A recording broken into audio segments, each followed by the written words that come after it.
CSMT ते सावंतवाडी दरम्यान नियमित एक्सप्रेस ट्रेन सुरू करण्याला रेल्वेनं मंजुरी दिलेली आहे। याबाबत केंद्रीय रेल्वे मंत्री अश्विन वैष्णव यांच्या शिवसेनेच्या वतीनं सत्कार करण्यात आला। यावेळेला श्रीकांत शिंदेंसह शिवसेनेचे खासदार उपस्थित होते। कोकण रेल्वे मार्गावर ही ट्रेन नियमित धावणार असून 22 स्थानकांवर ट्रेनला थांबा मिळाला आहे।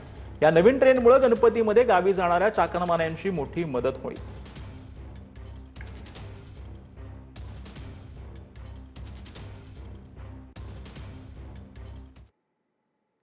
आता बातम्या आहे धाराशिवमधून। धाराशिव बीड संभाजीनगर रेल्वे मार्गासाठी खासदार बजरंग सोनवणेंनी केंद्रीय रेल्वे मंत्र्यांची भेट घेतली। मराठवाड्याच्या सर्वांगीण विकासासाठी हा प्रकल्प महत्त्वाचा मानला जातो। या प्रस्तावित रेल्वे मार्गाला गती मिळण्यासाठी बजरंग सोनवणे यांनी दिल्लीमध्ये केंद्रीय रेल्वे मंत्री अश्विनी वैष्णव यांची भेट घेतली। या भेटीदरम्यान त्यांनी प्रकल्पाच्या विविध टप्प्यांवर सविस्तर चर्चा करत प्रशासकीय मंजुरी तातडीने देण्याची मागणी केलेली आहे। तर महाराष्ट्र महिला शेतकरी सक्षमीकरण अधिनियम या पुस्तकाचं प्रकाशन मुख्यमंत्र्यांच्या हस्ते पार पडलंय। महिला शेतकऱ्यांना स्वतंत्र कायदेशीर आणि सन्मानाची ओळख देण्याच्या उद्देशानं महाराष्ट्र शासनानं हा महत्त्वपूर्ण कायदा लागू केलेला आहे। या कायद्याच्या तरतुदी सर्वसामान्य नागरिक, महिला शेतकरी तसंच संबंधित यंत्रणांना सहज समजाव्यात यासाठी ही माहिती पुस्तिका तयार करण्यात आली असून तिचं प्रकाशन करण्यात आलं।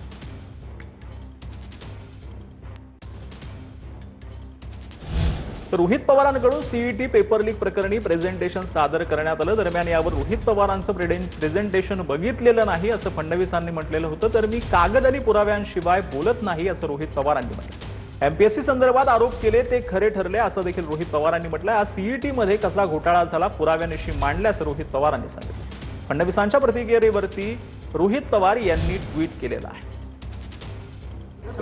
नंतर राज्यामध्ये एमपीएससीचे पेपर फुटले, हा सगळा प्रकार पुढे आणत रोहित पवारांकडून सातत्याने आरोप केले जात आहेत। पत्रकार परिषदेत प्रेझेंटेशन सुद्धा दिलं जात आहे। मी कुठलंही प्रेझेंटेशन वगैरे आज बघितलेलं नाही, पण यापूर्वी त्यांनी ज्यावेळेस आरोप लावले त्यावेळेस त्याचं उत्तर स्वतः एमपीएससीने दिलेलं आहे आणि एमपीएससीने त्या संदर्भात जरी 3 महिन्यांनी आरोप झालेला असला तरी पोलीस कंप्लेंट केलेली आहे आणि पोलीस चौकशीची मागणी स्वतः एमपीएससीने केली।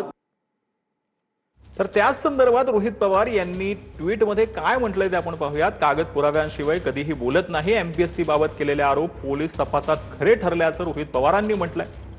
आज सीईटी मध्ये कसा घोटाळा झाला आणि इडू स्पार्क या कंपनीला कशा प्रकारे नियम धाब्यावर बसून टेंडर दिलं जातं या संदर्भात मांडणी केली असं रोहित पवारांनी म्हटले। सीईटीच्या संदर्भात खाली मंत्री स्तरावर अधिकारी स्तरावर घोळ होत असल्यानंच हा घोटाळा झाला असावा असं रोहित पवारांनी आपल्या एक्सच्या पोस्टमध्ये म्हटलेलं आहे। या आपण प्रकरणाची गंभीर दखल घेऊन कठोर कारवाई करावी आणि विद्यार्थ्यांनी पालकांना विश्वास द्यावा असं रोहित पवारांनी म्हटलं। या परीक्षा ऑनलाईन न घेता ऑफलाईनच घ्यावात ही सर्वांची आग्रही मागणी असून याबाबत योग्य तो विचार करावा असं देखील रोहित पवार यांनी म्हटलेलं आहे।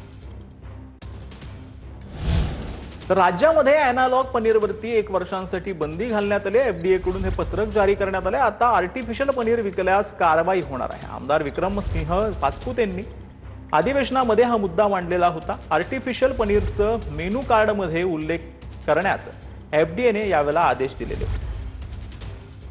मार्च 2025 ला मी सभागृहामध्ये अॅनालॉग चीज आणि आर्टिफिशियल पनीर असा प्रश्न उपस्थित केला होता आणि त्यावेळेस माझी मागणी अशी होती की राज्यामध्ये जे पनीर विकलं जातं त्यातलं 70% पनीर हे फेक किंवा डुप्लिकेट आहे आणि याच्यावर तात्काळ शासनाने बंदी आणली पाहिजे। आज महाराष्ट्र शासनाच्या वतीने एफडीए आयुक्त तुकारामजी मुंडे साहेबांनी एक अध्यादेश जारी केलाय ज्यानुसार 1 वर्षासाठी अॅनालॉग चीज ह्याच्या विक्रीवरती महाराष्ट्रामध्ये विक्री आणि वापरावरती पूर्णतः बंदी आणलेली आहे। त्यांचे विशेष असे मी आभार मानतो, अभिनंदन करतो।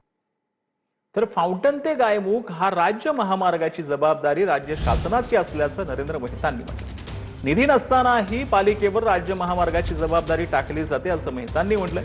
कॉन्क्रिटीकरणासाठी 500 कोटींच्या कर्जाला सरनाईकांच्या दबावामुळे परवानगी मिळत नाही असं देखील नरेंद्र मेहतांनी म्हटलंय। दरम्यान मीरा भाईंदरच्या महापौर डिंपल मेहतांनी फाउंटन ते गायमुख रस्त्याची दुरुस्ती शासनानं करून घेण्याची मागणी केली आहे। पालिकेकडे निधी नसल्यामुळे त्यांनी ही मागणी केलेली आहे।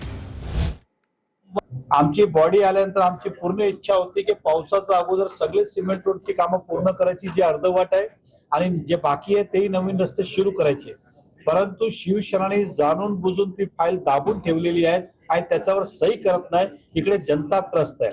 मी सरकारमध्ये तरी असलो तरी काही गोष्ट सरकारपर्यंत पोहोचवायला आम्ही सोमवारी 11 तारखेला सकाळी 11 वाजता फाउंटन रोडचं इकडे आंदोलन करणार आहे की आमच्या मीरा भाईंदरच्या रस्त्याची दखल शासनाने घ्यावी आणि आमचा जो कर्ज मंजूर झालाय त्या बँकेला कर्ज घेण्यासाठी आपली संमती लागते ती द्यावी, नाहीतर आमचं आंदोलन चालू राहील.